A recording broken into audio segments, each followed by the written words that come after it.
শিবের মাথায় জল ঢালতে এসে এতগুলো পুরনো ফ্রেন্ডের সাথে দেখা হবে আমি কখনো ভাবতে পারিনি। পুজো দিতে যাওয়ার জন্য প্রথমে ফুল তুলে নিলাম, তারপর কাকিমার এক শাড়ি নিয়ে রকেটের গতিতে রেডি হয়ে নিলাম। তারপর আমার দাদার সাথে হেলিকপ্টারে তেল না থাকায় হাঁটতে হাঁটতে রওনা দিলাম। বাজারে গিয়ে প্রথমে বান্ধবীর সঙ্গে দেখা করি ও পুজোর জন্য কিছু ফল কিনে নেই।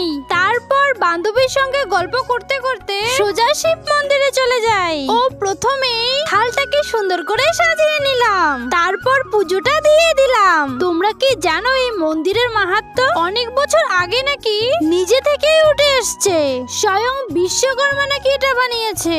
শিবরাত্রি পুজোর সময় অনেক ভিড় হয় আর প্রত্যেক সোমবার করে অনেকে জল ঢালতে আসে। যাই হোক, তারপর আমরা একটু শরবত খেয়ে নিলাম। আর হ্যাঁ, শ্রাবণ মাসে শিবের মাথায় কে কে জল ঢালতে গিয়েছো অবশ্যই কমেন্টে জানিও।